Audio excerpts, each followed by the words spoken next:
کراچی میں نوجوان سرفراز شاہ کی رینجرز اہلکار کی فائرنگ میں ہلاکت کے بعد رینجرز کی موجودگی اور اس کا کردار ایک مرتبہ پھر زیر بحث آ گیا ہے۔ آرام سے منہ پر کر۔ اس پورے واقعے کو سامنے لانے کا مرکزی کردار ایک کیمرہ مین کا ہے جو بدھ کی شام اپنی اسائنمنٹ پر کلفٹن میں واقع بے نظیر بھٹو پارک گیا تھا، جہاں اس نے اس واقعے کو محفوظ کر لیا۔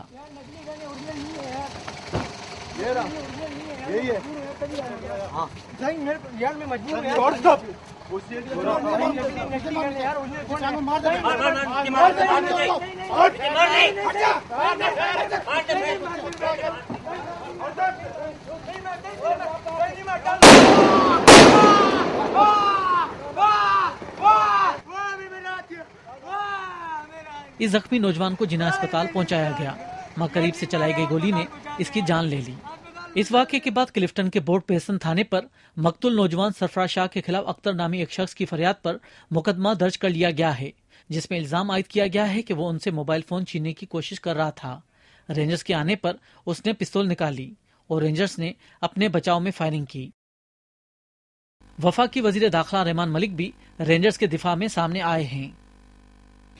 اس میں تو کسی کو شبہ نہیں ہونا چاہیے جو ویڈیو دیکھی ہے کہ ایک زیادتی کی ہے رینجرز کے اہلکار نے، اس کے خلاف ایکشن ہوگا، لیکن یہ بھی نہیں بھولنا چاہیے کہ ہی از اے کرمنل۔ اور دو جو عورتیں ہیں ہماری بہنیں، ان پہ انہوں نے پسٹل اس نے تانا اور اس کے بعد اس کو لوٹنے کی کوشش کی، عوام نے پکڑا اور اس کے بعد وہاں کے چوکیدار نے پکڑ کے رینجرز کے حوالے کیا تھا۔ یہ تو دو حصوں میں ڈیوائیڈ ہو گیا، ایک اس کا کرمنل ایکٹ اور دوسرا اس کے خلاف جو ایک غیر قانونی چیز ہوئی۔ دونوں کی انویسٹیگیشنز جو ہے وہ ہو رہی ہے، اور میں اشور کراتا ہوں عوام کو بھی اور لاحقین کو بھی کہ انویسٹیگیشن ٹرانسپیرنٹ ہوگی، غیر جانبدار ہوگی، اور جو بھی اس کا رزلٹ ہوگا وہ انشاءاللہ قوم کے سامنے ضرور پیش کیا جائے گا۔ بیسیکلی دیکھیں اس کو فریم آف مائنڈ کیا ہے ہماری لا انفورسمنٹ کا، کہ پچھلے 5 مہینے میں 24 پولیس والے شہید ہو چکے ہیں۔ کن کے ہاتھوں؟ کرمنل کے ہاتھوں۔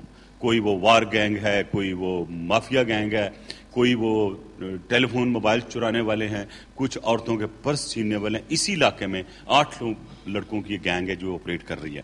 تو ظاہر ہے یہ وہ کریمنلز ہیں جو کہ عوام کے لیے بھی پرابلم ہوتا ہے۔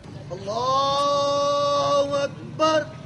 مقتول نوجوان سرفراز شاہ صحافی سالک شاہ کا بھائی تھا۔